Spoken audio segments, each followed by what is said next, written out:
ॐ वसुदेवसुतं देवं कंसचाणूरमर्दनं देवकी परमानन्दं कृष्णं वन्दे जगद्गुरुं मूकं करोति वाचालं पुङ्गुं लङ्घयते गिरिं यत्कृपातमहं वन्दे পরমানন্দমাধবম।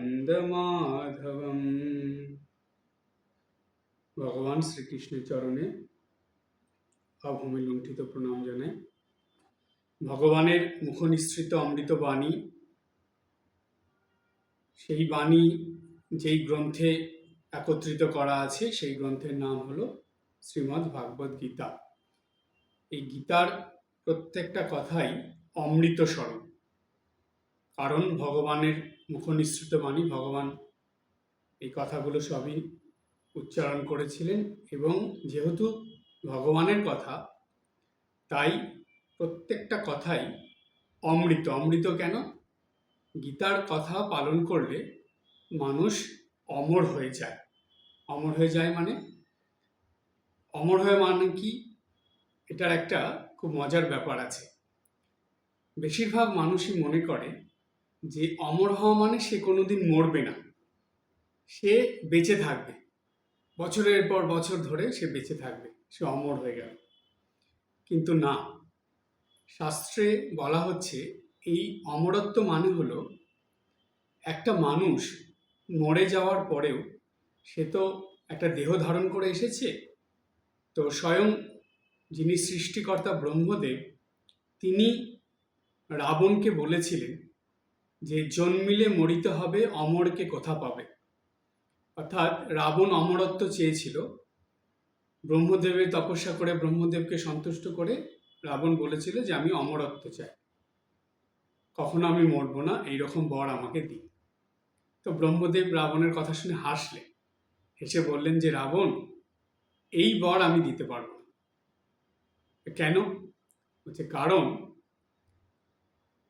এই মর্তলোকে যে এই দেহ ধারণ করে আসবে, যে জন্মগ্রহণ করবে, তাকে মরতেই হবে। তো সেই সময় এই কথাটা বলা হয় যে ব্রহ্মদেব বলেছিলেন যে জন্মিলে মরিতে হইবে, অমরকে কোথা পাবে। তো জন্মগ্রহণ যে করেছে সে তো মরবেই। তো অমর হতে পারবে না মানে কোন দিক থেকে অমর হতে পারবে না? সে এই বছরের পর বছর বেঁচে থাকবে, কখনো মরবে না, এই জিনিসটা হবে না। তাহলে অমর কি করে হবে? তখন শাস্ত্রে বলছে মানুষ অমর হয় তার কর্মের দ্বারা, তার জীবনযাপনের দ্বারা। যেমন দেখুন, স্বামী বিবেকানন্দ তিনি অমর হয়ে থাকবেন, নেতাজি সুভাষচন্দ্র বসু তিনি অমর হয়ে থাকবেন। তো এই রকম যারা মানুষ, তারা তো মানব দেহ ধারণ করেই এসেছিলেন, তারা তো এই মানুষের সঙ্গে থেকেই তাদের জীবনযাপন করেছিলেন এবং তারা কত তাড়াতাড়ি পৃথিবী থেকে চলে গেছেন। স্বামীজি তো 40 বছরও হয়নি তার আগেই চলে গেলেন, কিন্তু তিনি তার কর্মের দ্বারা আমাদের সবার মধ্যে রয়েছেন, আমাদের মনে, আমাদের চিন্তায়, আমাদের কাজে। এটাই হলো অমরত্ব। এই জন্মে আপনাকে এমন কিছু করে যেতে হবে যে আপনার শরীর চলে যাওয়ার পরেও আপনাকে মনে রাখবে মানুষ।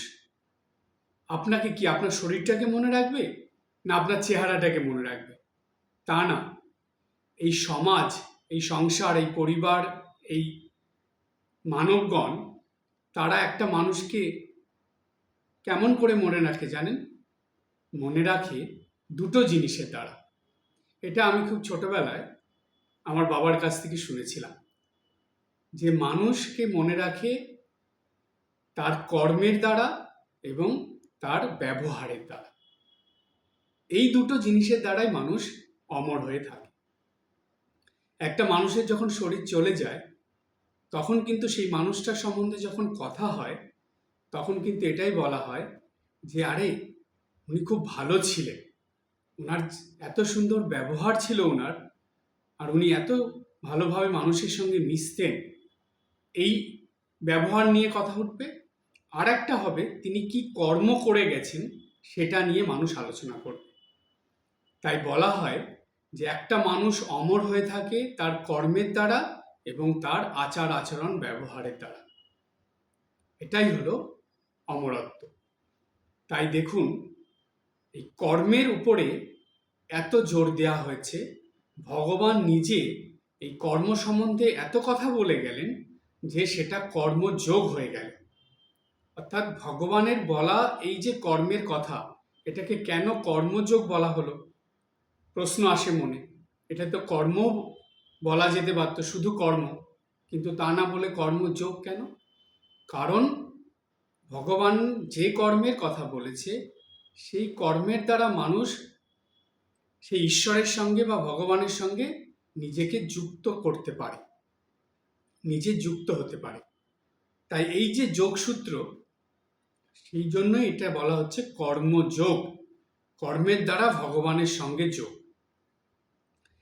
এই কর্মের কথা ভগবান যে শুধু গীতায় ৩য় অধ্যায়ে বলেছেন তা না, এই কর্মযোগের কথা বা কর্মের কথা সারা গীতায় অনেক জায়গায় ভগবান বিভিন্ন রকমভাবে বলেছেন। অনেক অধ্যায়ের মধ্যে এটা পাওয়া যায়।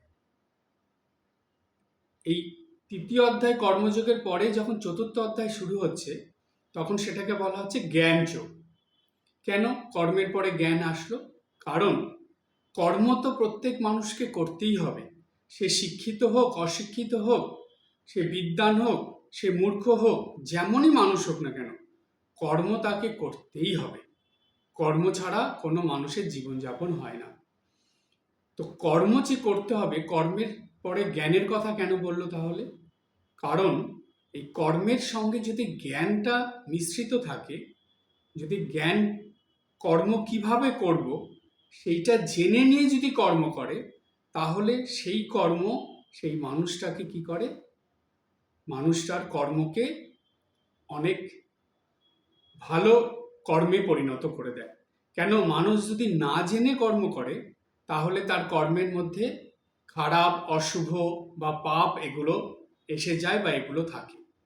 আর মানুষ যদি জ্ঞান নিয়ে, কর্মের জ্ঞান নিয়ে কর্ম করে, তাহলে কর্মের মধ্যে থেকে খারাপ, অশুভ, পাপ এগুলো সে দূরে সরিয়ে দিয়ে শুভ, পুণ্য এবং ভালো কর্ম সর্বদা করতে পারে।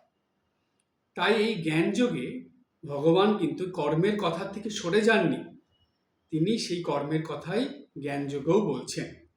জ্ঞানযোগের 16 নম্বর যে শ্লোকটা আলোচনা হয়েছিল এর আগের ক্লাসে, সেইখানে বলা হয়েছিল, ভগবান বলছিলেন যে কর্মের প্রকৃত তত্ত্ব মানে জেনে নিলে বা জানতে পারলে অশুভ কর্ম, অর্থাৎ যেই কর্মগুলো শুভ নয়, ভালো নয়, যেই কর্মের দ্বারা মানুষ পুণ্য লাভ করতে পারে না, অর্থাৎ এখানে অশুভ কর্মের ব্যাখ্যাটা কেমন? যেই কর্ম মানুষকে বন্ধনের মধ্যে আবদ্ধ করে, যেই কর্ম মানুষকে ক্রমাগত অজ্ঞানের মধ্যে নিয়ে যায়, মানে অজ্ঞানতার মধ্যে ডুবিয়ে দেয়, যেই কর্ম মানুষকে অবিদ্যার মধ্যে নিয়ে যায়, সেই কর্মগুলোকে অশুভ কর্ম বলা হচ্ছে, বা সেই কর্মগুলোকে খারাপ কর্ম বলা হচ্ছে। এবার ভগবান বলেছিলেন যে সংসারের মধ্যে থেকে মানুষ যেই কর্মগুলো করতে থাকে, অর্থাৎ গৃহী জীবনে বা সংসার জীবনে, সেই কর্মগুলোর মধ্যে শুভ কর্মের পরিমাণ খুব কম থাকে, অশুভ কর্মের পরিমাণ বেশি থাকে। এখন এটা শুনলে আপনাদের মধ্যে বেশিরভাগ এই গৃহী ভক্তরা তারা রেগে যাবে। হ্যাঁ, এটা কেমন কথা হলো? আমরা সারাদিন সকাল থেকে এত কর্ম করে যাচ্ছি, আমাদের কর্মের মধ্যে অশুভ কর্ম বেশি থাকছে, তাহলে তো আমরা কর্মই করবো না, তাহলে কর্ম করে কী লাভ? আমরা কি অশুভ কর্ম করি? সত্যি তাই, কথাটা তো তাই বোঝাচ্ছে, কিন্তু না, সেটা তাই নয়। এটা হলো সাধারণ অর্থে মানুষ এটাই বোঝে, কিন্তু গভীর অর্থটা কি? গভীর অর্থ হলো এই অশুভ মানে হলো বন্ধন। এটা বুঝতে হবে, এই অশুভ মানে হলো বন্ধন। তাই সংসারে, পরিবারে গৃহী মানুষরা, গৃহী ভক্তরা যে সকল কর্ম করে, সেই কর্মগুলোর মধ্যে বন্ধনের হওয়ার কর্ম বেশি থাকে। অর্থাৎ ধীরে ধীরে সে বিষয় আশয়ের মধ্যে, আত্মীয় স্বজনের মধ্যে, পরিবার পরিজনের মধ্যে, তারপরে ধন সম্পত্তির মধ্যে সে আস্তে আস্তে বদ্ধ হয়ে যায়। তাই ভগবান বলছেন এগুলো হলো অশুভ কর্ম। এবার প্রশ্ন আসবে, তাহলে ভগবান যে এই অশুভ কর্মের কথা বললেন, তাহলে কি আমরা সংসারের কর্ম করা বন্ধ করে দেবো? তাহলে আমরা এগুলো করব না, কর্ম না করে বরং চুপচাপ থাকি, তাহলে তো আর বন্ধন আসবে না। না, সেটাও করা যাবে না। ভগবান বললেন না, সেটাও তুমি করতে পারবে না, তোমাকে কর্ম করতেই হবে। তাহলে উপায় কি, করব কি করে?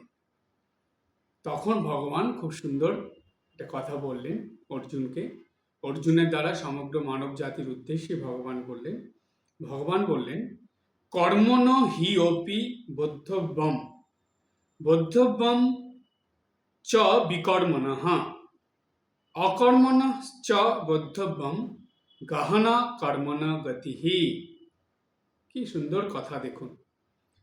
ভগবান বলছেন কর্মণ হি অপি বদ্ধব্যম বদ্ধব্যম বিকর্মণঃ। 17 নম্বর শ্লোকের জ্ঞানযোগে 17 নম্বর শ্লোকের প্রথম লাইনে ভগবান এই কথা বললেন যে কর্মণ হি অপি বদ্ধব্যম বদ্ধব্যম বিকর্মণঃ। দ্বিতীয় লাইনে বললেন অকর্মণ চ বদ্ধব্যম গহন কর্মণ গতি। অর্থটা কি? ভগবান কি বলতে চাইলেন এর দ্বারা? ভগবান বললেন কর্ম কি সেটা আগে বুঝতে হবে। কর্ম কি? কেন জানেন? শুধু কর্ম কর্ম বললে হবে না, এই কর্মের মধ্যে বিভিন্ন ভাগ আছে। কর্মের মধ্যে বিভিন্ন ভাগ আছে। যেমন আমরা হাত বলি, হাত বলতে কি বোঝায়? আপনি একটা হাত দেখিয়ে দিলেন, ডান হাত বা হাত, একটা হাত দেখিয়ে দিলেন, কিন্তু হাত বলতে কি শুধু এই একটা হাতই, বা এই ঘাড়ের থেকে শুরু করে আঙ্গুলের শেষ পর্যন্ত এটা হাত? তো এই হাতের মধ্যে তো যেটা 5টা আঙ্গুল আছে, এই আঙ্গুলগুলোও তো হাতের মধ্যেই সীমাবদ্ধ রয়েছে, বা হাতের মধ্যেই এটা পড়ে। হাত বলতে গেলেই 5টা আঙ্গুলকেও বুঝতে হবে।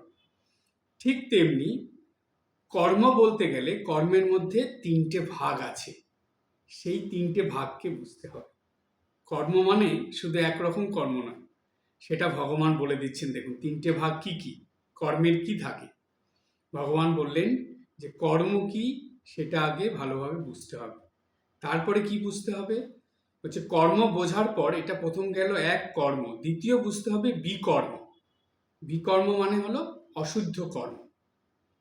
অশুদ্ধ কর্ম কি সেটাও বুঝতে হবে। তারপরে ভগবান বললেন অকর্ম বা কর্মশূন্যতা। এই অকর্ম বা কর্মশূন্যতা কি সেটাও বুঝতে হবে। এই 3টে কেন বুঝতে হবে? কর্ম, বিকর্ম, অকর্ম, এই 3টে ভাগ কর্মের। এই 3টে ভাগ খুব ভালো করে বোঝার কথা ভগবান বলছেন। কেন বললেন? তার কারণ ভগবান বলছেন যে এই সংসারে কর্ম, অকর্ম, বিকর্মের যে গতি বা সেই কর্মের যে ফল, সেটা বোঝা খুবই কঠিন, খুবই দুর্গেয়। গহন কর্মণ গতি। গহন কেন বলছেন? দেখবেন ঘন জঙ্গল, বন, সেটাকে বলে গহন। কেন? সেখানে সূর্যের আলো পর্যন্ত পৌঁছাচ্ছে না, অন্ধকার। আপনি তার মধ্যে ঢুকে গেলেন, গিয়ে এবার বনের মধ্যে কোথায় যাবেন? পথ খুঁজে পাচ্ছেন না, কোন দিক দেখতে পাচ্ছেন না, তো অন্ধকার। কোন দিক থেকে কোন দিক যাবেন আপনি নিজেও বুঝতে পারছেন না। এইরকম অবস্থা হলো কর্মের গতির। তাই ভগবান বললেন এই কর্মের গতি হলো গহন, অর্থাৎ খুবই দুর্গেয়, খুবই কঠিন বোঝা। সেটাই ভগবান এখানে অর্জুনকে বলছেন, যেটা আগে বুঝতে হবে তোমাকে, তারপরে কর্ম করতে হবে। ঠিক তাই দেখুন গীতা কত বড় শিক্ষা দিচ্ছে প্রত্যেকটা মানুষের জন্য। কত বড় শিক্ষার কথা গীতা ভগবান নিজে মুখে বলে দিচ্ছেন, যাতে মানুষ কর্মের গতি না বুঝে কর্ম করে ধীরে ধীরে এই অমূল্য মানব জীবন নষ্ট করে না ফেলে, সেই জন্য ভগবান কত সাবধান করে দিচ্ছেন। দেখুন ভগবান বলে দিলেন যে অর্জুন তুমি শোনো, কর্মণ হি অপি বদ্ধব্যম কর্ম কি সেটা আগে তোমাকে বুঝতে হবে। বোদ্ধব্যম চ বিকর্মণঃ, বিকর্ম কি সেটাও তোমাকে বুঝতে হবে। অকর্মণশ্চ বোদ্ধব্যম, অকর্ম কি সেটাও বুঝে নেবে। কারণ গহনা কর্মণ গতিহি, কারণ কর্মের গতি খুব গহন, খুব গভীর, এটা সহজে বোঝা যায় না। তো ভগবান কর্মের তিনটে ভাগ বলে দিলেন। বললেন কর্ম 1 নম্বর, 2 নম্বর বিকর্ম এবং 3 নম্বর হলো অকর্ম। এই ব্যাপারটা কি? কেন এরকম কর্মের 3টে ভাগ? এর দ্বারা কি বোঝাতে চাইলেন ভগবান? ভগবান বললেন যে এই যে জগৎ সংসারে মানুষ কর্ম করে, কারণ এটা তো কর্মভূমি, কর্ম তো করতেই হবে মানুষকে। তো কর্ম তো আমরা সবাই করি, কিন্তু অ্যাকচুয়ালি দেখুন এই কর্মের মধ্যে দুটো ভাগ আমরা পেলাম। কর্ম হলো মেন, তার সঙ্গে দুটো ভাগ, একটা হলো অকর্ম, একটা হলো বিকর্ম। তো বিকর্মটা কি? বলছে যখনই মানুষ অশুদ্ধ কর্ম করে, খারাপ কর্ম করে, পাপ কর্ম করে, সেই কর্মটাকে বলা হচ্ছে বিকর্ম। আর যখন মানুষ দেখে যে ধুর কর্মের মধ্যেই যাব না, কর্ম করলেই তার ফল পেতে হবে, খারাপ হবে, অশুভ হবে, আর কর্ম করে কাউকে সন্তুষ্ট করা যাচ্ছে না, এবং কর্ম নিয়ে এত কথা শুনছি, তার থেকে বরং কর্ম না করলেই ভালো, কর্ম না করেই যেমন ভাবে থাকা যায় সেটা করলেই ভালো, ফাঁকি দিয়ে কোনো রকমে থাকলেই ভালো। তো সেই যে অবস্থাটা, সেটাকে বলা হচ্ছে অকর্ম, অর্থাৎ সে কর্ম করতে চাইছে না বা কর্ম করছে না। এইবার আমাদের শাস্ত্রে বলা হচ্ছে যে এই দুটো জিনিসই ভুল। কারণ বিকর্ম করা সেটাও ভুল, সেটাও ঠিক নয়। বিকর্মের ফলে মানুষকে অনেক দুঃখ কষ্ট পেতে হয়। আবার মানুষ যদি অকর্ম করে তাহলেও তার জন্য মানুষকে দুঃখ কষ্ট যন্ত্রণা পেতে হয়। তাহলে উপায়টা কি? করবেটা কি মানুষ? তখন বলা হলো যে এই রকম যখন পরিস্থিতি আসে, তো আমরা যাব কোথায়? তাহলে কি কর্ম করব না করব না?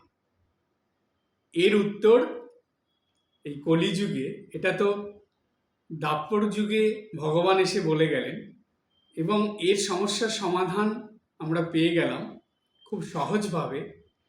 এই সমস্যার সমাধান তো দাপর যুগে ভগবান করে দিয়ে গেছেন, কিন্তু সেটা একটু কঠিন, এবং সহজভাবে সমস্যার সমাধান সেই ভগবান কলিযুগে এসে করে দিলেন। ভগবান শ্রী রামকৃষ্ণদেব তিনি কলিযুগে এসে এই যে বিতর্ক, তার একটা সমাধান করে দিলেন সহজভাবে। কি করলেন? কথামৃত গ্রন্থে ভগবান শ্রী রামকৃষ্ণদেব তার মুখনিসৃত বাণী তিনি বলছেন, কথোপকথন চলছে ঠাকুরের কাছে, অর্থাৎ শ্রীরামকৃষ্ণদেবের কাছে সব ভক্তরা আসতেন দক্ষিণেশ্বরে। তো ঠাকুর তাদের সঙ্গে এরকম ধর্ম প্রসঙ্গ করতেন। ব্রাহ্ম ভক্তরা এসেছেন, ব্রাহ্ম ভক্তরা এসে ঠাকুরের সঙ্গে কথা বলছেন। বলতে বলতে কর্মের কথা উঠেছে। যখন কর্মের কথা উঠেছে, তখন একজন ব্রাহ্মণ ভক্ত ঠাকুরকে বলছেন কর্মের কথা, যে যতদিন না ঈশ্বর লাভ হয় ততদিন কি সব কর্ম ত্যাগ করব? ঠাকুর শুনে বলছেন শ্রীরামকৃষ্ণ, না, কর্ম ত্যাগ করবে কেন? ঈশ্বরের চিন্তা, তার নাম গুণগান, নিত্যকর্ম, এসব তো করতেই হবে। খুব মন দিয়ে শুনবেন এবং চিন্তা করবেন ঠাকুর কি বলছে কথাগুলো। বলছেন যে, ঠাকুর বলছেন যে না, কর্ম ত্যাগ করবে কেন? ঈশ্বর চিন্তা, ঈশ্বরের নাম গুণগান, নিত্যকর্ম, এসব তো করতে হবে। নিত্যকর্ম মানে কর্তব্য কর্ম বা নিত্য ঠাকুর সেবা, সেটাও ধরা যেতে পারে। তো এই কথা শুনে সেই ব্রাহ্মভক্ত ঠাকুরকে আবার জিজ্ঞেস করলেন, সংসারের কর্ম, বিষয় কর্ম, অর্থাৎ কোশ্চেন মার্ক, তাহলে সংসারের কর্ম, বিষয় কর্ম এগুলো কি করব না? তখন ঠাকুর কি উত্তর দিলেন? ঠাকুর বলছেন, হ্যাঁ, তাও করবে। সংসার যাত্রার জন্য যতটুকু দরকার, কিন্তু নির্জনে তার কাছে প্রার্থনা করতে হবে, যাতে ওই কর্মগুলি নিষ্কামভাবে করা যায়। আর বলবে, হে ঈশ্বর, আমার বিষয়কর্ম কমিয়ে দাও। কেননা ঠাকুর দেখছি যে বেশি কর্ম জুটলে তোমায় ভুলে যায়। এখানে ঠাকুর মানে ভগবান, যে হে ভগবান, আমি দেখছি যে যদি বেশি কর্মের মধ্যে থাকি, বিষয়কর্ম, সংসার কর্ম বেশি করি, তাহলে তোমায় ভুলে যাই। মনে করছি নিষ্কাম কর্ম করছি, কিন্তু সকাম হয়ে পড়ে। কর্মের প্রথমে ভাবটা এরকম থাকে যে না, আমরা নিষ্কাম কর্ম করছি, কিন্তু কিছুক্ষণ পরেই সেই ভাবটা পরিবর্তন হয়ে যায়, সেটা সকাম কর্ম হয়ে যায়। তারপরে ঠাকুর বললেন যে কর্মযোগ বড় কঠিন। খুব গুরুত্বপূর্ণ কথা, কর্মযোগ বড় কঠিন। শাস্ত্রে যে কর্ম করতে বলছে, কলিকালে করা বড় কঠিন। শাস্ত্রবিহিত যে কর্ম, সেটা কলিকালে করতে গেলে খুব কঠিন। কেন কঠিন, তার উত্তরও ঠাকুর দিচ্ছেন। বলছেন, কলিতে অন্নগত প্রাণ, কলিকালে অন্নগত প্রাণ, কর্ম বেশি চলে না। তারপরে ঠাকুর বলছেন, কত সুন্দর একটা উদাহরণ দিলেন। বললেন, জ্বর হলে কবিরাজি চিকিৎসা করতে গেলে এদিকে রোগীর হয়ে যায়। অর্থাৎ জ্বর হয়েছে, প্রচণ্ড জ্বর উঠে গেছে, তখন কবিরাজি চিকিৎসা করতে গেলে কি হয়, অনেক সময় লেগে যায়, সেই রোগীর অবস্থা খুব খারাপ, হয়তো তার জীবন সংশয় হয়ে যেতে পারে। তাই ঠাকুর বললেন, রোগীর হয়ে যায়, বেশি দেরি সয় না। এখন ডি গুপ্ত, এখন মানে কলিযুগে ডি গুপ্ত, অর্থাৎ এখন অ্যালোপ্যাথি ওষুধ, অ্যালোপ্যাথি ওষুধ দরকার, যেটা খুব তাড়াতাড়ি কাজ করে। তাই ঠাকুর বলছেন, কলিযুগে ভক্তিযোগ। কলিযুগে কর্মযোগটা প্রধান নয়, কর্মযোগ থাকবে, কিন্তু গুরুত্ব দিতে হবে ভক্তিযোগের উপর। তাই কলিযুগে ভক্তিযোগ, ভগবানের নাম গুণগান আর প্রার্থনা। এটা বলে ঠাকুর একটা খুব বড় কথা বলে দিলেন। বড় কথা মানে খুব গুরুত্বপূর্ণ, খুব প্রয়োজনীয় কথা বলে দিলেন। কি বললেন? ঠাকুর বললেন, ভক্তিযোগী যুগধর্ম। যুগধর্ম মানে এই কলিযুগে ভক্তিযোগী শ্রেষ্ঠ। এই কলিযুগে কর্মযোগ শ্রেষ্ঠ নয়, ভক্তিযোগ শ্রেষ্ঠ। তাই ভক্তিযোগী যুগধর্ম। এরপর ঠাকুর বলছেন যে ব্যাকুল হয়ে তাকে ডাকলে অবশ্যই তার দেখা পাওয়া যায় বা তার দর্শন মেলে। এই যে কথাগুলো আমরা শুনলাম ঠাকুরের কথা, তার মধ্যে এই যে সমস্যাটা, যে কর্মের কর্ম, অকর্ম, বিকর্ম, এই যে ভাগের সমস্যা, এটার সমাধান আমরা পেয়ে গেলাম। কি করে? ঠাকুর কত সহজভাবে বুঝিয়ে দিলেন। ঠাকুর বলে দিলেন যে সংসারের কর্ম, বিষয় কর্ম অবশ্যই করতে হবে, এটা করবে না এমন নয়, অবশ্যই করতে হবে, কিন্তু সেটা কিভাবে করতে হবে সেটাও ঠাকুর বলে দিলেন। নিষ্কাম ভাবে করতে হবে। নিষ্কাম ভাবে করার জন্য, মনের ভিতরে নিষ্কাম ভাব আনার জন্য একটু সাধন ভজন করতে হয়। যেমন দই পাততে হলে দুধকে যখন দই আকারে দইয়ের জন্য বসানো হলো, তখন সেটা নাড়াচাড়া করলে কিন্তু আর দই হয় না, দই বসবে না। ঠিক তেমনি নির্জনে, ঠাকুর বারবার নির্জনের কথা কেন বলছেন? কারণ নির্জনে গিয়ে সব কিছু ছেড়ে, বিষয়কর্ম, সংসার কর্ম, চিন্তা ভাবনা, এগুলো সব ছেড়ে একটু ঈশ্বরকে নিয়ে থাকা, অর্থাৎ নির্জনে দই পাতার অবস্থা, মনটাকে ঈশ্বরের সঙ্গে যুক্ত করে রাখার চেষ্টা বা অভ্যাস, এটা হতে হতে কি হবে, এটা কি একদিনে দুদিনে হবে না, এটা কিছুদিন পর পর করতে করতে সেটা তখন হয়ে যাবে, চেষ্টা করতে করতেই হয়ে যায়। আপনাদের জীবনে ছোটোর থেকে এই বয়স পর্যন্ত একটু ভালো করে চিন্তা করে দেখবেন, যত কিছু আপনাদের কাছে এখন সহজ হয়েছে এগুলো কিন্তু সূত্রপাতেই সহজ হয়ে যায়নি। করতে করতে চেষ্টা করতে করতে সেটা অভ্যাসে পরিণত হয়ে এখন সেটা একদম সহজ হয়ে গেছে। ঠিক তেমনি এই একটু নির্জনে সাধন ভজন করলে, একটু প্রার্থনা, জপ ধ্যান, পুজো পাঠ বা শাস্ত্রপাঠ, একটু ধ্যান, একটু ঈশ্বর চিন্তা, এগুলো করলে কি হয়, ধীরে ধীরে মনটা তৈরি হয়ে যায়। কিসের জন্য তৈরি হয়? নিষ্কাম কর্ম করার জন্য তৈরি হয়। আর ওই নিষ্কাম কর্ম করার জন্য মন যখন তৈরি হয়, সেই মনের যে আকারটা হয় বা মনের যে চিন্তা ভাবনাটা হয় সেটা কেমন হয়? ঠাকুর বলছেন সেটা ভক্তিযুক্ত হয়। ভক্তিযুক্ত মানে কি, কেমন জানেন? এটা খুব সহজভাবে আপনাদের বলে দিই। একটা খাবারের পদ বা আইটেম আপনি রান্না করলেন, সব কিছু ঠিকঠাক দিয়ে সেই পদটা নিয়ে আপনি খেতে বসলেন। এবার যখন খেতে গেলেন, মুখে দিয়ে দেখছেন কিছুতেই সেটা ভালো লাগছে না, খেতে স্বাদ লাগছে না। দেখতে সুন্দর হয়েছে, খুবই ভালো, দেখেই মনে হচ্ছে যে এত সুন্দর পদটা হয়েছে, এটা দিয়ে অনেক ভাত খাবো। কিন্তু যেই আপনি ওটা নিয়ে ভাত মাখলেন, দেখলেন যে না, এটা খাওয়া যাচ্ছে না, স্বাদ আসছে না। কেন? কারণ আপনি ওর মধ্যে লবণ দিতেই ভুলে গেছেন।